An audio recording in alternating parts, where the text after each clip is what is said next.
No way. A pawn shop?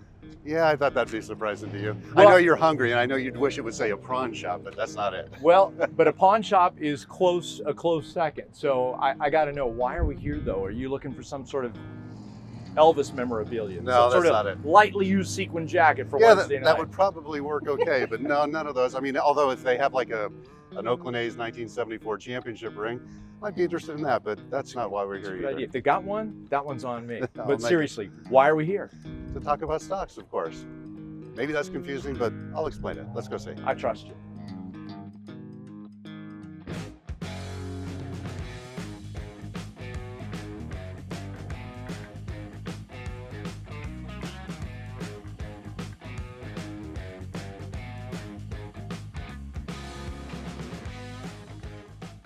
So what'd you think of that?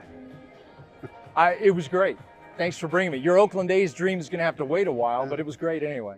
So Jeff, there's still something I'm not understanding here. How's that? I'm not sure I'm making the connection between a pawn shop and the stock market. Well, because these folks who own the pawn shop, understand something that maybe 99% of investors don't understand. Can you guess what it is? No. What did we talk about in the car? We talked about risk and reward. Right? We talked about valuations, importance of buying things cheap with a lot of upside. What does a pawn shop do? You walk in with a pristine mint condition Mickey Mantle rookie card, Right. hand it to the guy. What does he do with it? How does he understand the value? You're talking about authenticity. He's got to know if it's Exactly. right or real or fake or something. Is it real? And can he judge the value of it? And if he can't do it, maybe he brings in an expert that does. It's the same thing in the stock market. Stock market, you walk in, you look around, you see all these different things to buy. Are you able to buy it at a value? Can you authenticate it? Can you understand its value? And can you time it right? Do you know when the timing is? Right. You know, I've never really thought about it that way before, but I guess you're right. That makes sense. It does make sense. So with that in mind, think for a moment, Chris, about 2021, right? Last year, remember what was going on in the markets last year? You had all of this silly money hitting the markets, right? You had the COVID checks, you had the Federal Reserve with interest rates at zero, you had all of this stuff, just the printing press money going on like crazy. And what folks do with it? They look to buy things. That's what they wanted to do. Silly money creates silly prices. And that's what you had last year, is you had this tremendous amount of money that people didn't know what to do with, so they chased prices. It was the year of FOMO. So the NFTs, the meme stocks, those rock NFTs and things. Yeah, right? think about that. People would spend, I mean, never mind the price of used cars, right? Used cars off the Rolex watches, used Rolex watches off the charts. But then you had stocks going crazy too. And then you had, what, digital images of monkeys? Right, For Bored billions of apes. dollars. Yeah. Think about that. Okay. Now, what always happens following a silly money environment is you get a market of turbulence. You get, call it a reality check, if you will. Go back, think about 2000, right? You had the dot-com bubble.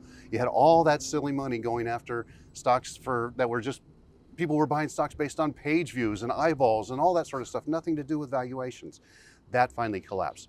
2006, 2007, you had the real estate bubble. You had banks, buying or lending money to folks who had no income, no job, no way of paying back, and paying 120% above loan value.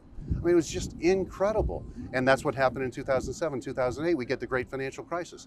This time, it's 2021. It's the year of the silly money, created a cascade of rising prices, if you will, in almost every asset class. And that's what we're suffering through in 2022.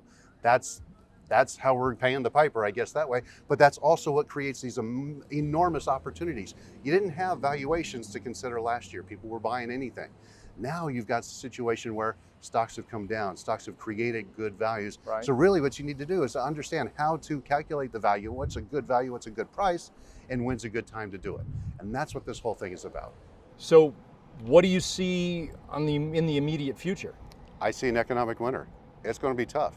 Folks are there's going to be some pain. The Federal Reserve Chairman already said things are going to hurt, things are going to get difficult. That's what I see happening.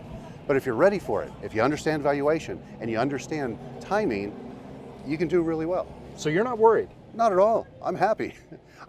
Don't get me wrong, I'm not happy that people are going to suffer, but I'm excited and I'm happy about the potential opportunity that folks are going to have to really make an enormous amount of money. Okay, can you explain that to me better? I can.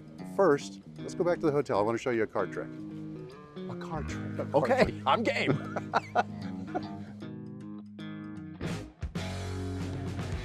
Hey everybody, Chris Hurt here. Listen, I hope you're enjoying these off the record with Jeff videos as much as we are. I just want to remind you, if you have not already done so, be sure to sign up as a VIP and get a suite of bonuses that you'd normally have to pay as much as $5,000 to access for free.